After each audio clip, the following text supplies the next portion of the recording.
Hey, what's going on, guys, and welcome back to another episode in my Football Manager series. This is episode number 37, and today we're going to get Spurs and West Brom in the Premier League as we approach the halfway stage of the season. Before we play those games, though, going to show you how Swansea have been getting on, you guessed it, off camera. So in the last episode, you saw our 2-0 victory over Everton at Goodison Park and then our 1-1 draw against Chelsea. I then played 5 games off camera and we started with a 2-0 victory over Brentford before beating Derby by a 0-0. We then drew 1-1 away at Craven Cottage against Fulham.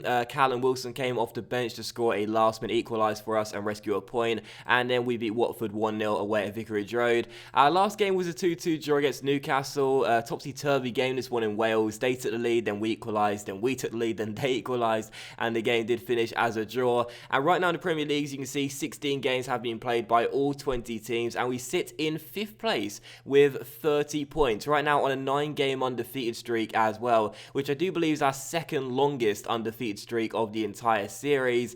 And yeah, we're only 3 points off today's opponents, Spurs, who are in 3rd, and Chelsea in 4th, although only 1 point clear of Derby in 6th, and also 3 points clear of West Brom, who we also play today, and Watford, who have 27 points each in 7th and 8th place. So we're doing well, we're doing quite well right now. We're not extending the gap between 5th to 6th and 7th, which I would like, because of course, as we know, 5th is the one guaranteed Europa League place for the next season, but we're doing okay. The longer we keep this up, the better, and if we can stay in 5th place come the end of the season, I'd absolutely love it. 2 big games today though, got to get 2 big results. Sorry, 2 big results. I think I just said 2 big results. I mean, I 5 years doing this and I still can't talk properly. And also one thing to show you real briefly as well is that off camera I went to the boardroom and asked for a new contract, and as you can see, Hugh Jenkins said yes, that's absolutely fantastic. Of course, my current deal runs out come the end of the season, and of course this year as well, it could be our final one if we don't qualify for the Europa League, but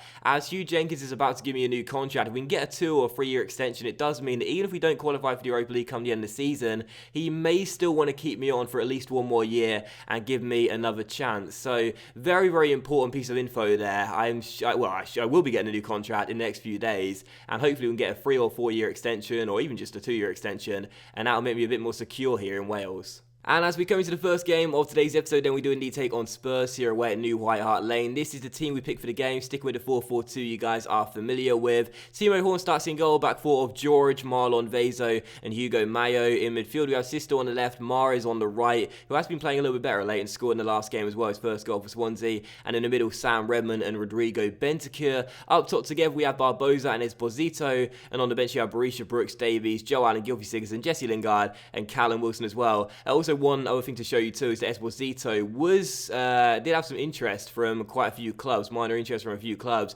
with the January transfer window coming very soon. But I gave him a new contract because he had a minimum fee release clause in his old one, which is £43 million.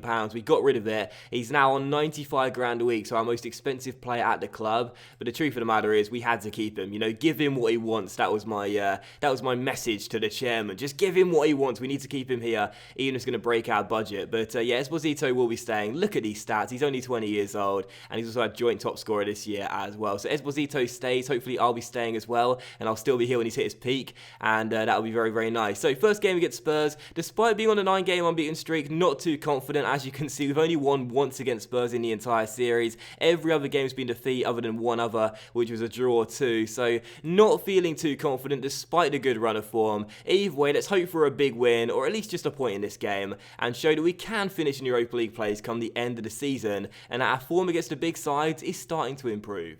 And so the first highlight comes here, with Redmond winning us the ball back, and it comes to Sisto, who plays a long ball towards Barbosa, down the left-hand side. Barbosa still is tackled by Ivan Lopez, and the referee gives a penalty. What a start to the game it could be, because just 2.5 minutes in, the number 19 gives away a penalty, and we have a great chance to take the lead here in London. Barbosa against his former club will take this. What an opportunity to go 1 goal up with the first chance of the game, and Barbosa converts it. Get in.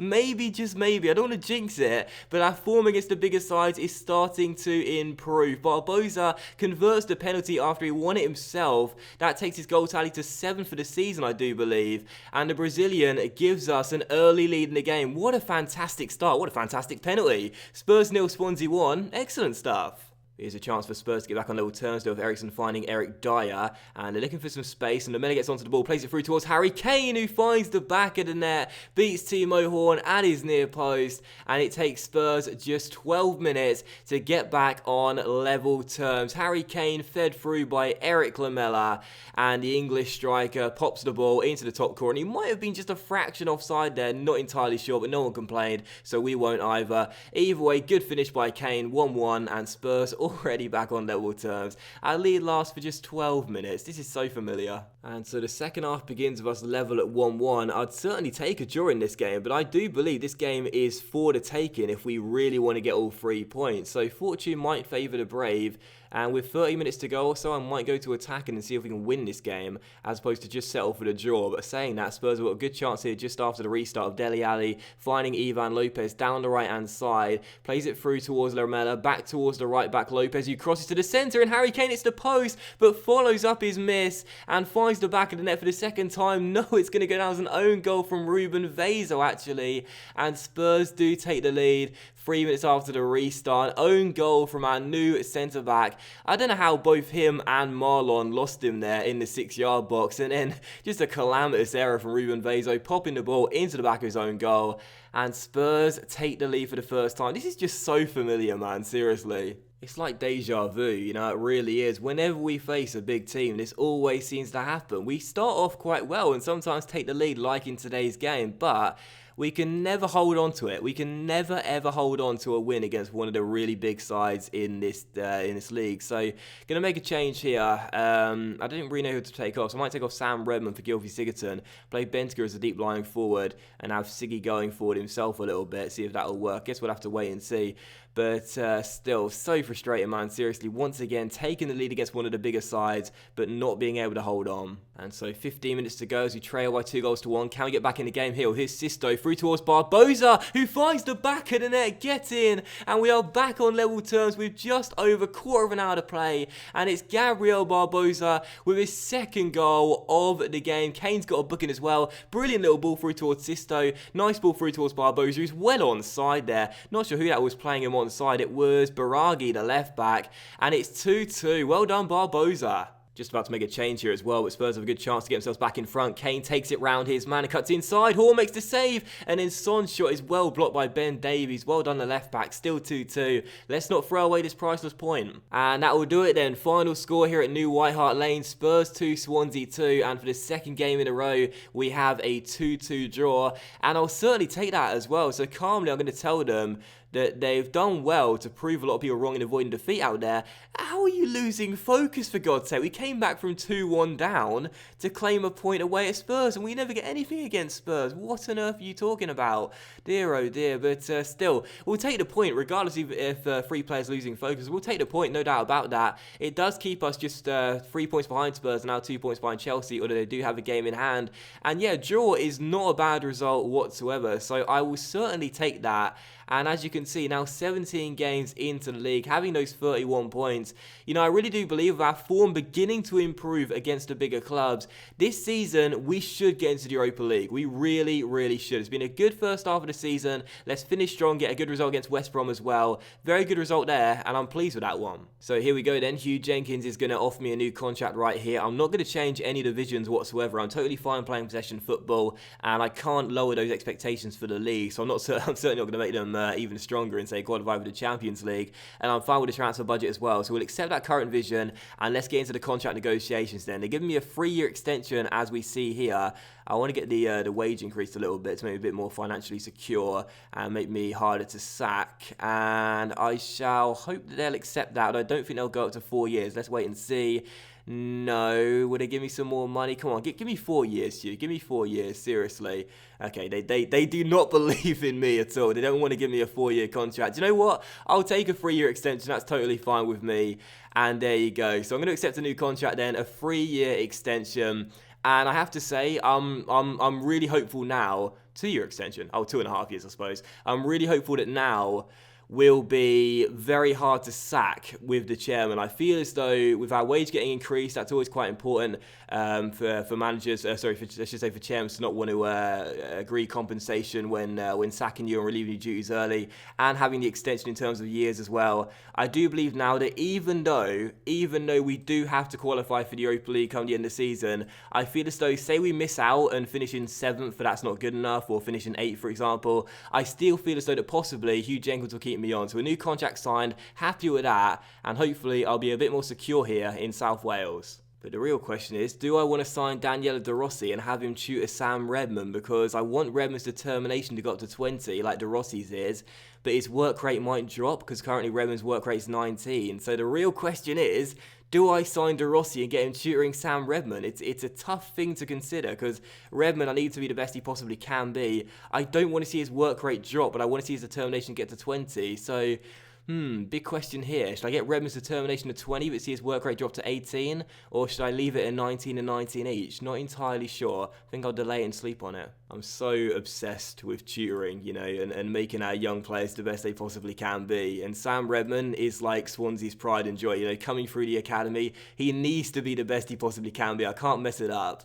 And as we come into the second game of today's episode, then we do indeed take on West Brom here at the Liberty Stadium. It's actually quite a big game. West Brom this season are performing really well. They just beat Watford by 3-1 as well in the Premier League. And right now, they're only behind us by a single point. So West Brom are doing really, really well under Ronald Koeman right now.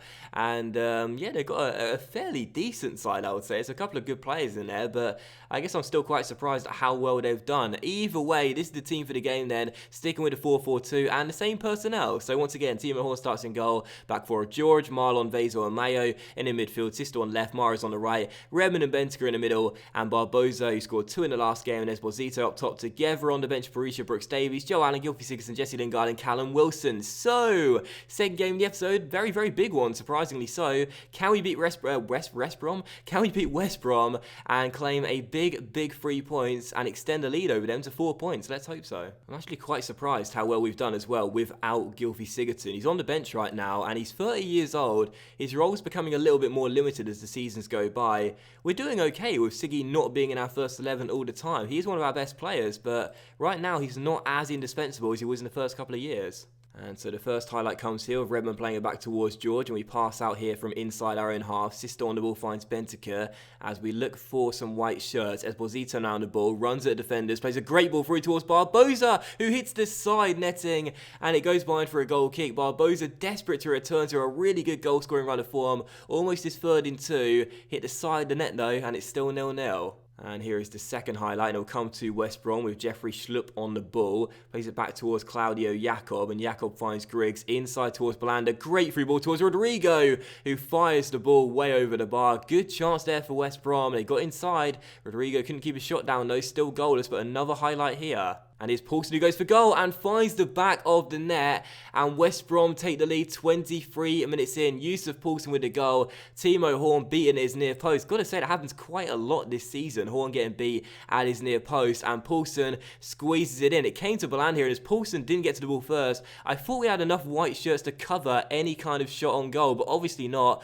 Paulson sneaks it in at the near post. Only place he could sneak it in, really. And West Brom take a surprise lead. Not a good start. And as we approach half-time, I'm not happy with this whatsoever. We trail by a goal. And as I said pre-game, West Brom's side is not bad at all. A couple of really good players in there, but our side is surely better. You'd certainly say that. There's no bias there either. I'm sure that a neutral would say our side is better than West Brom. So being at home, being a goal down, we've got to get back on level terms. Come on. I never like going aggressive in the team talks. I really don't, because I always feel as though it's counterproductive. But it seems to have worked. I fired up most of the team. Very important team talk there. This is an important game. We need to get back on level terms. Come on. We cannot afford to lose. So finally there's a highlight here in the second half with Benteke finding Mahrez. Just about to make some more changes, but can we get back on level terms here? Here's a great ball by Barza through towards Sigurdsson, and it is 1-1, and Sigurdsson comes off the bench to score us the equaliser and make it 1-1. How about that? Gylfi Sigurdsson with the equaliser. I said pre-game we'd done okay with him not being in the first 11 all the time, but I've brought him off the bench for Redmond, and he scored our equalising goal. 10 minutes to go, we're back on level terms. We needed that. And as we come into stoppage time, it does look as though the game is going to finish as a 1-1 draw. And since we were trailing for most of the game, I'll certainly take that point and call it a good one. So that's now 3 score draws in a row. And although the unbeaten run does get extended to 11 games, 11 of those games have been draws. So I don't really know what to say here because I thought we did quite well. We were quite unlucky. So despite the fact we should have won, I mean, I don't know, because we were unlucky. We played better. I don't really want to say that we should have won the game because I know we should have done, but we were unlucky too. Can't I say both of these things? Do you know what? I'm just going to go out and say we should have won the game. I fired up the team, so it's not really too big of a deal, but I thought we were quite unlucky. We had some chances in that game. 16 shots, 6 on target. We were the better team, but couldn't find a winning goal, and in the end did draw once again. So 18 games into the season, and we do sit in 5th place. The unbeaten streak is extended to 11 games as well. I've got a new contract, and although there's only been 1 win in our last 5 games, I do feel as though we've done pretty well in this first half of the season. 5th place, not too bad whatsoever. I don't think we'll break into the top 4 this year, but if we can stay in 5th or 6th place as well come the end of the year, it shows we continue to make progression year after year, and hopefully that should be enough, 6th place, for a Europa League place next season. So pleased with the draw, and we'll certainly take it. And that will end today's episode in my Football Manager series as well, guys, so a big thank you for watching. I really hope you have enjoyed it. I shall return with games against Stoke and Manchester United in February, so I'll play through the entire month of January, all the transfer window, and also return with these 2 games here, where hopefully we'll still be in the top 5, and hopefully still on the undefeated streak as well. So thanks for watching the episode, hope you have enjoyed it. If you have, then please leave a like. Much love to you all, have a fantastic Monday evening, and I'll see you for the next episode in my Football Manager series very soon.